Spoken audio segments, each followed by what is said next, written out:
I was just visiting my 40-year-old neighbor. That's what I kept telling myself when I stood in front of her door that afternoon, holding a plate of warm cookies my mom insisted I share. But in truth, I didn't need any excuse. Her name was Evelyn, and she had this quiet, mesmerizing beauty that seemed to belong to another era.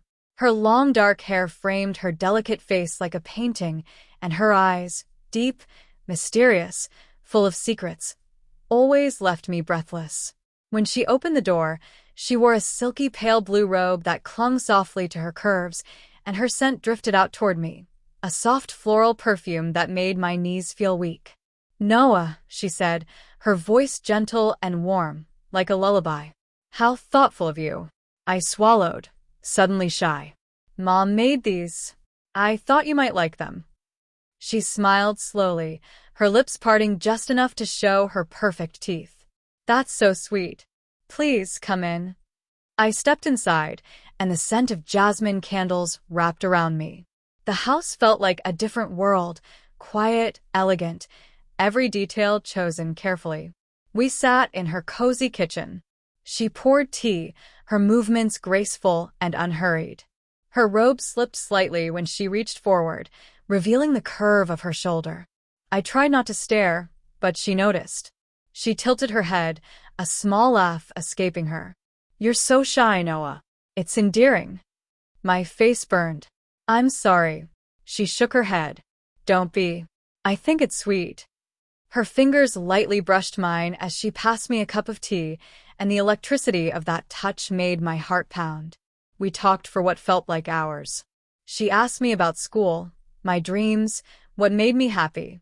Her eyes never left mine, and each question felt intimate, as if she was memorizing every detail of me. Then she paused, her gaze softening even more.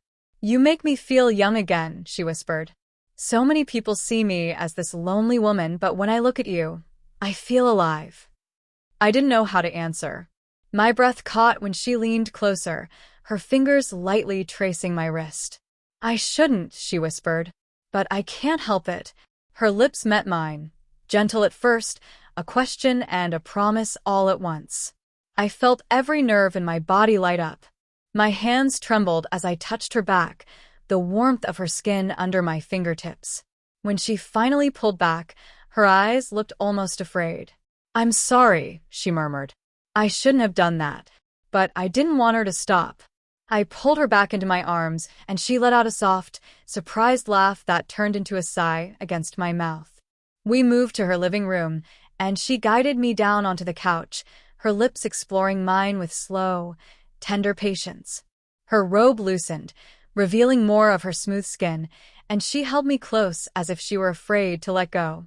"Tell me you want this too," she whispered against my ear, her breath warm and trembling. "I do," I said, my voice low and certain. We kissed again, and for a moment, the world outside disappeared. I felt as if I had stepped into a dream, one I didn't want to wake from. But suddenly, Evelyn stiffened. Her fingers pressed against my chest, pushing me back gently. "Noah," she whispered, her voice breaking, "I need to show you something." Confused, I followed her down a narrow hallway into a small room. When she opened the door, my breath caught in my throat. Photographs covered every wall, dozens of them, all of me playing basketball, studying on the porch, laughing with friends. I turned to her, my stomach twisting. "What is this?"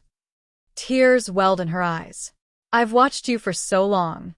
You're so kind, so bright. You're the only thing that made me feel less alone." I backed away slowly, my heart pounding in my ears. "Evelyn, this isn't right." She reached for me, her hands shaking. "Please don't leave. I need you. I need your warmth. I've waited so long." I slipped past her and ran out the front door, the late afternoon sun blinding me. I didn't stop until I was safely inside my house, my hands trembling so badly I could hardly turn the lock. For days I stayed inside, avoiding her. But every night I felt her presence in my dreams. The memory of her touch haunted me in ways I couldn't explain.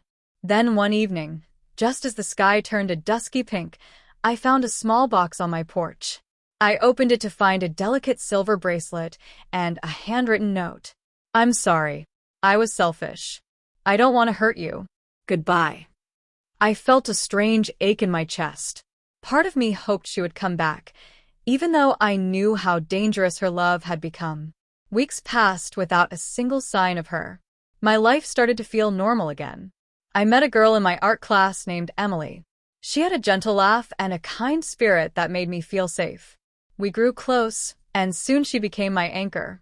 One rainy evening, Emily and I were sitting on my porch, watching lightning flicker across the sky.